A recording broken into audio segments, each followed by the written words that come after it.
I'll bet $1 million the janitor's kid can't survive 10 moves against me. 10 moves. Someone write that down. Montgomery Ashford IV said it loud enough for the whole room to hear. Loud enough that the string quartet in the corner paused mid-note. Loud enough that the catering staff by the window exchanged a look they'd never mentioned to anyone. He said it with the same casual confidence a man uses when ordering a second glass of wine he doesn't need. The boy sitting across from his hand rested on the edge of the table, fingers loose, unhurried, like someone waiting for a bus that was always going to come. His name was Marcus Webb, 18 years old, black. Son of the woman who had spent the last 4 years cleaning the marble floors of the Ashford estate in Raleigh, North Carolina. The ballroom held 93 people that night. Tuxedos, evening gowns. A catering bill that could have paid 3 months of his mother's rent. And every single one of those 93 people turned to look at the boy in the too big dress shirt who had just accepted a $1 million chess bet from one of the most powerful men in the state. Marcus placed one finger on his pawn. He moved it forward. He hadn't lost a rated chess game in 3 years and 7 months. But nobody in that ballroom knew that yet. And that's exactly where this story gets interesting.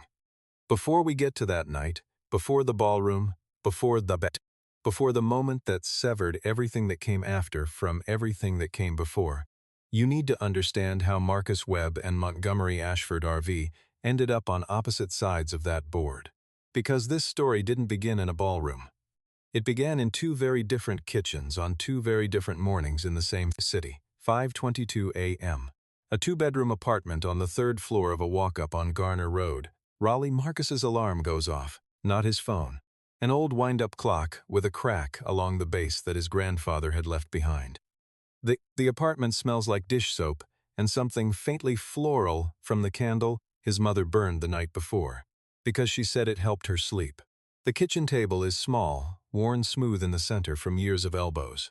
On it, a library copy of Garry Kasparov's How Life Imitates Chess, a legal pad covered in Marcus's handwriting, diagrams, variations, notes in the margins that had run out of margin, and a magnetic travel chess set, the kind you can buy at a dollar store, propped open against a coffee mug. The set is missing a queen, has been for 8 months. Marcus learned to play around the absence. He penciled a small Q on a bottle cap and used that instead. When he won his first rated tournament at a public park in Durham, he'd been playing with that bottle cap for 6 weeks. He replays an endgame from a match he'd studied the night before. His lips don't move. His face doesn't change. He does this every single morning before school, the way some people read scripture. His mother, Diane, is already gone. She left at 4:48. She works 3 cleaning jobs. The Ashford estate is the second one. She arrives through the service entrance on Mallard Creek Road, removes her shoes in the mudroom, puts on the slip-resistant flats they require her to wear. She signed an appearance agreement when she was hired. It covered uniform, footwear, and the instruction that staff should avoid making eye contact with guests in common areas. She read that last line 3 times and then signed it because she needed the income. One morning she greeted a guest in the hallway, just said good morning, reflexively, the way she'd greeted people her whole life. And the estate manager, a man named Gerald, with small, watchful eyes, pulled her aside afterward. He said, politely but without warmth, that the staff was meant to feel invisible, not invisible but present, and that the guests should feel they were alone in their own home. Diane nodded. She had heard variations of that sentence before. Now look 7 miles east, the Ashford estate. 16 rooms, 6 acres, a reflecting pool that gets algae treated twice a month whether or not anyone looks at it. Montgomery Ashford IV wakes up at 7:45 to espresso delivered to his bedside table and a printed briefing from his assistant about the day's schedule. He showers in a bathroom with heated floors. By the time he comes downstairs, Diane has already ironed the tablecloths for the evening's gala and is folding napkins in the pantry. Ashford walks through the kitchen without acknowledging her. He acknowledges the espresso machine. He acknowledges his phone. He acknowledges Gerald, who briefs him on seating arrangements for the Ashford Invitational, the annual chess charity gala that had become, over 12 years, the most talked-about private event in Wake County.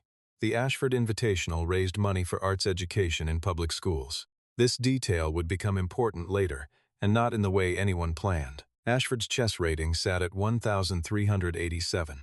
That number sounds technical, but here is what it means in practical terms. Any serious high school player could beat him on a bad day.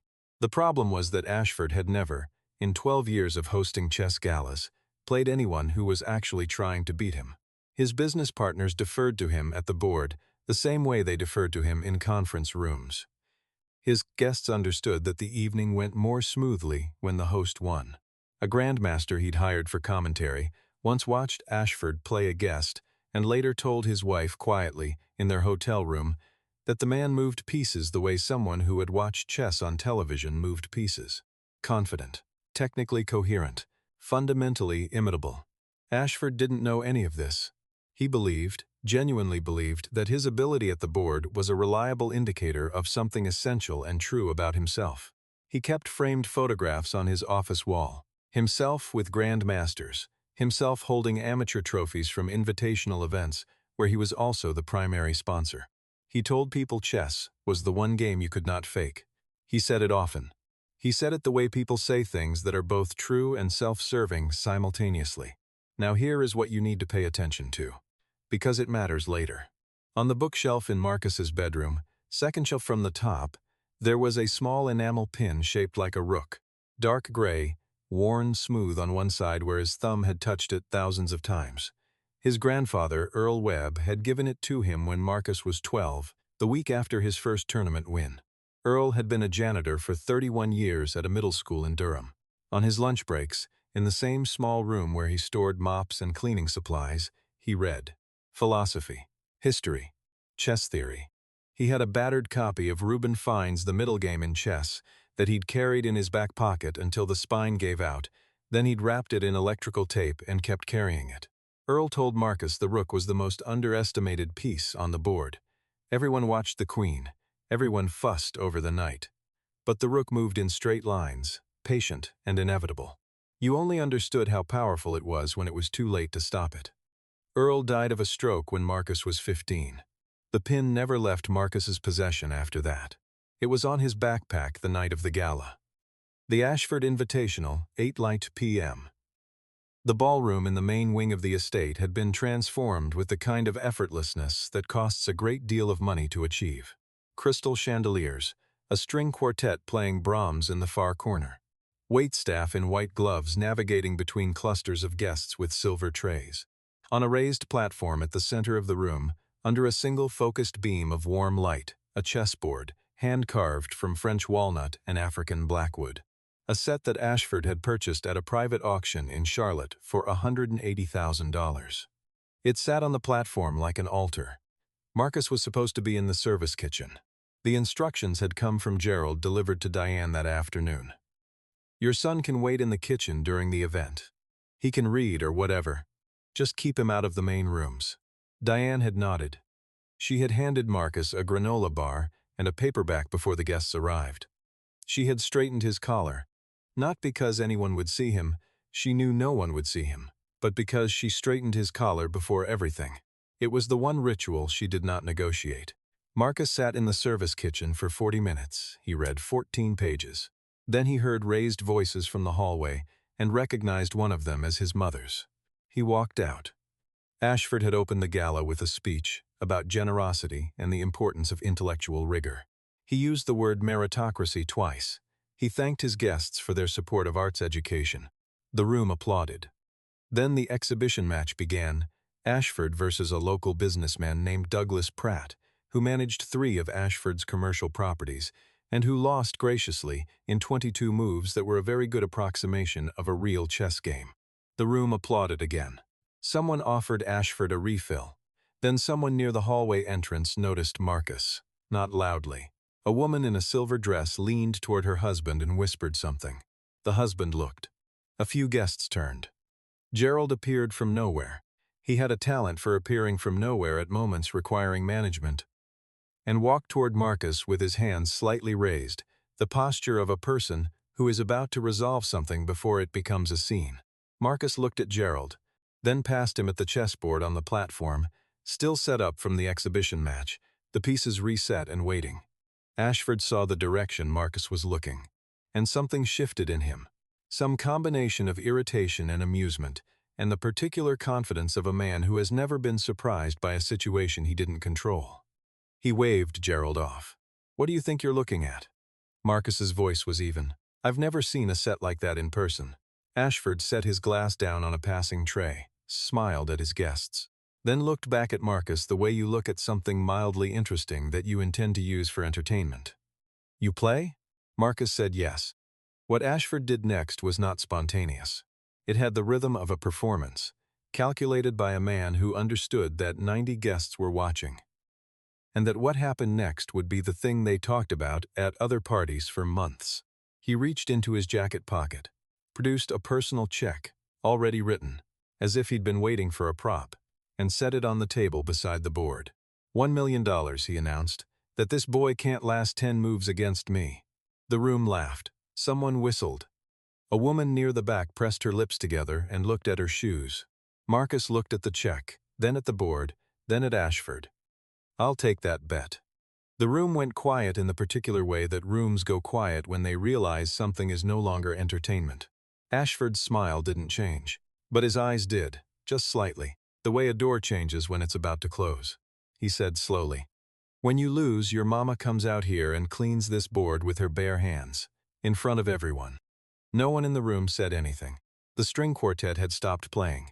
A waiter by the far wall held a tray of champagne flutes very still, as if any movement might make this real. Marcus sat down. He placed one finger on a pawn. He moved it forward. Here is something about playing chess at a high level that most people don't understand. The first few moves are not about aggression. They're about information. Every move you make tells your opponent something about how you think. A player who knows what to listen for can learn more about you in 6 opening moves than a psychologist could learn in an hour. Marcus had been reading other people's openings since he was 11 years old. He had played in 47 rated tournaments. He had beaten players rated 400 points above him. He had lost a total of 9 rated games in 3 years and 7 months. He understood, from Ashford's first move, exactly what he was dealing with. Ashford played the way someone plays when they've studied but not practiced. Correct form, logical sequence. No instinct underneath it. The openings he'd memorized were solid, but they required the opponent to respond the way the book said they would respond. Marcus did not respond the way the book said he would respond. By move 7, 3 guests near the platform had gone very quiet. A man in his 60s, standing just off to the right, had his arms crossed and was watching the board with an expression that had moved from polite interest to something more focused. His name was Dr. Clarence Obie, and he had been North Carolina's state chess champion in 1991 and 1994. He had been invited tonight as a commentary guest. He was supposed to be charming and educational. He was now watching a teenager dismantle a billionaire's position with the patience of someone who had been waiting a long time to be patient. Ashford felt it before he could name it. Move 9. His queen was exposed. He saw it just as Marcus's rook reached the file it had been aiming for since move 5. He hadn't seen it coming. The rook had moved incrementally, patiently, in straight lines, until it was somewhere he could not answer. His hand moved toward his king to make a defensive gesture. Then he stopped. He sat back. He looked at Marcus. Something was wrong and he knew it, but he did not know the name of the thing that was wrong. He told himself the boy had gotten lucky. He told himself it was a fluke. He told himself this the way people tell themselves things that have already stopped being true. Marcus waited.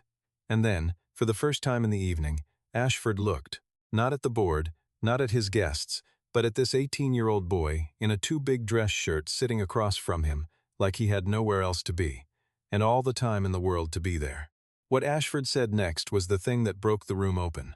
He said, leaning forward, voice low but not low enough, "You've done this before, haven't you? Coached, drilled. Someone set this up. Who put you up to this?" Marcus did not move his eyes from the board. His hands were still. "Play your move, Mr. Ashford." "He's stalling," someone near the back said.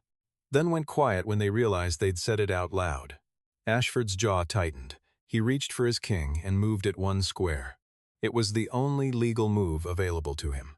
He saw that immediately after he made it, and the recognition of what it meant crossed his face like a shadow. Marcus moved his rook, check.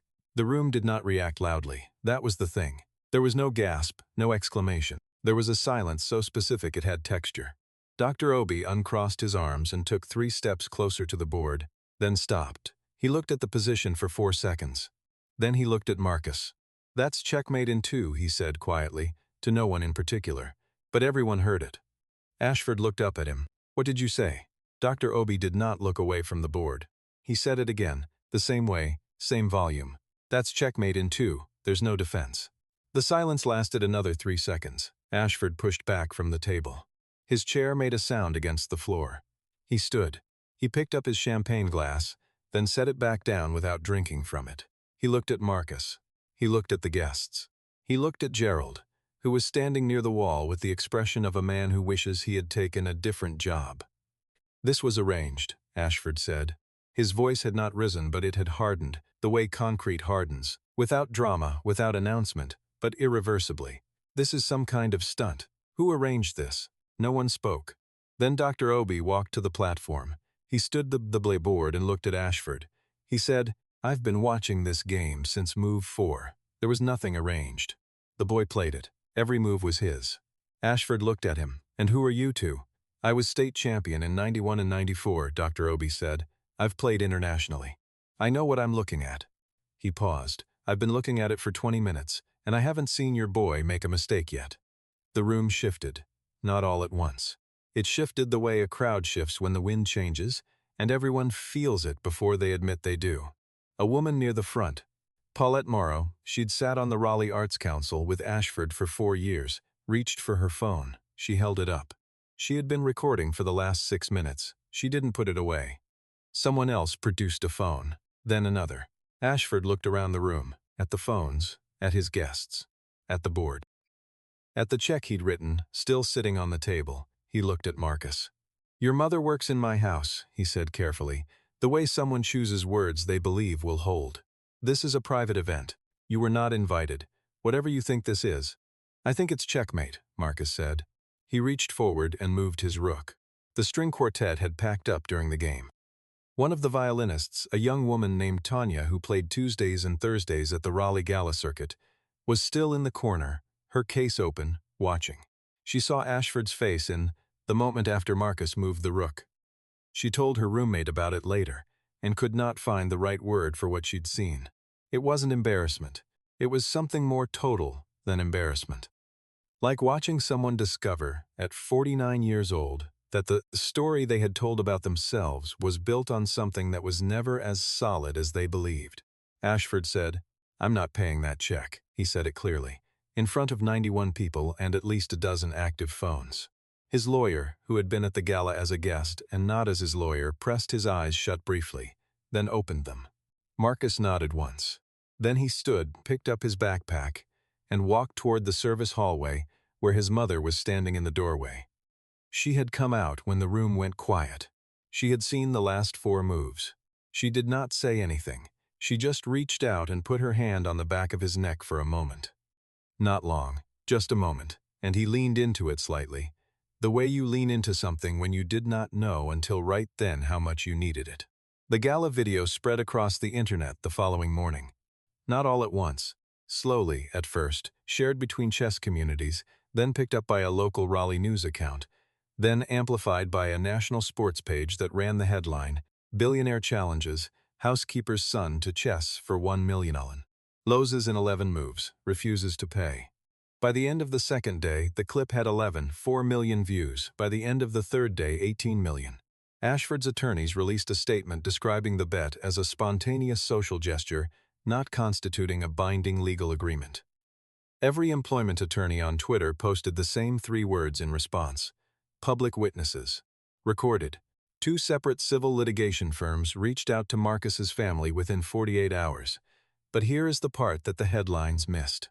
The morning after the gala, Ashford received an email from Douglas Pratt, the businessman who managed 3 of his commercial properties. The email was 2 sentences long. It said that Pratt was exercising his termination clause on their management agreement and would be transitioning to another firm at the end of the quarter. No explanation beyond that. Men like Pratt didn't need to explain. Within 10 days, 2 more business partners had quietly initiated similar disengagements. No public statements, no drama. just doors that had been open for years closing. Ashford noticed that the phone rang differently now. The calls that came were the ones that needed something. The ones that used to come just to talk stopped coming. The Raleigh Arts Council, of which Ashford had been a board member for 7 years and a primary donor for 5, released a statement saying they were reviewing their donor agreements in light of recent events. The review was still ongoing when Ashford quietly submitted his resignation from the board. 3 former household employees were contacted by a reporter from the Raleigh Observer who had started digging after the video. What emerged was not a single large scandal. It was smaller than that, and somehow worse. A pattern. A former groundskeeper who had been dismissed without severance after a scheduling dispute. A housekeeper, not Diane, someone before Diane, who had been required to sign an NDA about conditions in the house before receiving her final paycheck. A personal driver who had been told, after 7 years of employment, that his services were no longer needed by a text message sent while he was waiting in the car outside Ashford's office. No single story was a courtroom case. Together, they painted something. The portrait of a man who had organized his life so that the people closest to him could be disposed of without cost or consequence. The portrait of a man who had genuinely believed that was simply how things worked. The $180,000 chess set went into storage.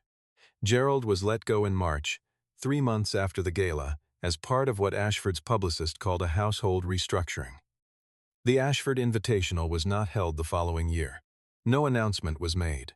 The event page on the estate's website returned a 404 error, and after a few weeks, no one was checking anymore. In February, Ashford sat in his attorney's office and agreed to a settlement. $1 million, transferred to an account Marcus's family attorney had designated. The agreement included a non-disparagement clause. Ashford signed it without making eye contact with anyone in the room. What no one who worked on the settlement expected was what Marcus did next. He sat at the kitchen table in the apartment on Garner Road. The same table, the same worn smooth center, the same magnetic chess set, propped open against a coffee mug. And he told his mother what he wanted to do with the money. He didn't want to keep it, not for them. He wanted to name something after his grandfather, the Earl Webb Chess Initiative. $1 million endowed to fund chess programs in underfunded public schools across Wake, Durham, and Johnston counties. Free equipment, free coaching, free tournament registration. Every dollar aimed at kids in schools without metal detectors that locked, or kids without metal detectors at all, but also without resources, or kids who played on magnetic travel sets with missing pieces, because that was what was available. Diane looked at him for a long time. She started to say something about practical things, savings, tuition, the future in its practical forms. Marcus said, "Grandpa didn't leave us money. He left us something that didn't need to be kept. We pass it on." Diane stopped arguing. The initiative launched in the fall in 9 schools across 3 counties. 47 students enrolled in the first month. By the following spring, 4 of them had entered their first-rated tournaments. One of them, a 12-year-old named Jerome from southeast Raleigh, had a rating of 1,102 after 3 months of formal instruction. He wore his shoes until the sole of the left one separated from the upper, and his coach, a retired teacher named Patricia, who had volunteered for the program because she had known Earl Webb back when they were both young and working in the same Durham school, bought him a new pair without making a thing of it. Marcus competed in the North Carolina Scholastic Open that spring. He finished second. Lost 1 game to a 20-year-old from Chapel Hill, who played a Nimzo Indian defense that Marcus had studied but not faced in a tournament setting, and the gap between theoretical knowledge and practical experience showed in move 17 in a way that cost him the game. He sat in the hallway outside the playing hall afterward, with his elbows on his knees, looking at nothing. His mother sat beside him. Did not say anything. Put her hand on his back. He came back the next morning and won his final 3 games. He still visits Dr. Obi on Saturday afternoons. Obi had coached briefly at NC State before retiring, and now mostly followed competitive chess online and lost games to his grandson, who was 11 and showed alarming talent. Obi watched Marcus's tournament games on a laptop, following the PGN file move by move, and still found errors. "Move 19, he'd say, tapping the screen. "You rushed. You know better." Marcus always wrote it down. Diane Webb left the Ashford estate in January, 1 month after the gala. She found a position as an administrative coordinator at a charter school in Cary. Regular hours, benefits, a desk that belonged to her. The new job started at 8 a.m., which meant she could be home in the mornings until 7:30. She started making coffee before Marcus left for school. They sat at the kitchen table together sometimes, not saying much, and she watched him study positions from his book while his coffee got cold, and she did not tell him to drink it while it was warm, because she understood he was somewhere else entirely, and the somewhere else was good. She still straightened his collar before tournaments. Some things don't need to change. The enamel rook pin was still on his backpack. He hadn't explained it to anyone new. He didn't plan to. Montgomery Ashford was not ruined. That is the honest thing to say. He still had the estate. He still had money. He had built a certain version of himself for a long time, methodically, expensively, and now, every time someone said his name in Wake County, a clip from a ballroom in Raleigh played before the name finished landing. He still wore the same watch in the mornings and made the same coffee in the same kitchen. But something had changed in the room around him, in the way people stood when he entered, and the way conversations shifted when he left. In April, he attended a charity dinner he had not hosted. He sat at a table near the center of the room rather than the front. A woman he'd known for years leaned across the table, partway through the evening, and said something that she meant to be friendly. She said, "How are you doing with everything?" He said he was fine. She nodded and looked at her plate. He looked at the centerpiece, white flowers in a crystal vase. He didn't know the name of the flowers. He'd never thought it mattered to know the name of the flowers. He thought about the boy on the other side of the board. The way his hands had been still. The way he had never once looked rattled, never once looked angry, never once asked for anything to be acknowledged or apologized for. He had just played, patiently, in straight lines, until it was somewhere Ashford could not answer. In May, a small envelope arrived at the estate by regular mail. Inside was a single printed card. It was an invitation to a public chess tournament in Durham. Junior division, round-robin format, free to enter.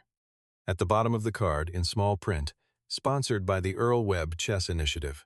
Ashford held the card for a while. He set it on his desk. He did not throw it away. 3 weeks later he was there. He didn't announce his attendance. He didn't bring a photographer or a publicist. He wore a gray jacket and sat in the back row of folding chairs in a school gymnasium in Durham, North Carolina, and he watched 47 children play chess on folding tables with plastic sets donated by the initiative. He watched for 2 hours. He did not speak to anyone except a volunteer near the door who offered him a cup of coffee, which he accepted, and thanked her for specifically, by name, after reading her volunteer badge. At one of the center tables, a 12-year-old named Jerome was playing a girl across from him who had a rating 50 points higher than his. Jerome lost the game in 31 moves. He sat with his hands flat on the table for a moment, looking at the final position. Then he reset the pieces carefully, one by one, and asked his opponent if she wanted to play again. She said yes. Ashford watched Jerome reset the board. The careful way the boy placed each piece, the patience of it. He drove home in the early afternoon and sat in his kitchen for a while without turning on any lights. The espresso machine on the counter. His phone face down on the table. The house very quiet. He thought about a sentence he had said in front of 93 people, into a room where it would never stop echoing. "I'll bet $1 million the janitor's kid can't last 10 moves against me." He thought about the rook, the piece he'd never worried about until it was too late to worry about it. He sat there for a long time. If this story moved you, not because of the ending, but because somewhere in it you recognized a face you know, or a room you've stood in, please share it with someone who needs to hear it today. And before you go, who was the first person who looked at you and saw something that you hadn't figured out about yourself yet?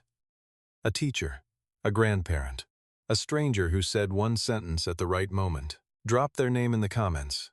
Let them exist in this space for a moment.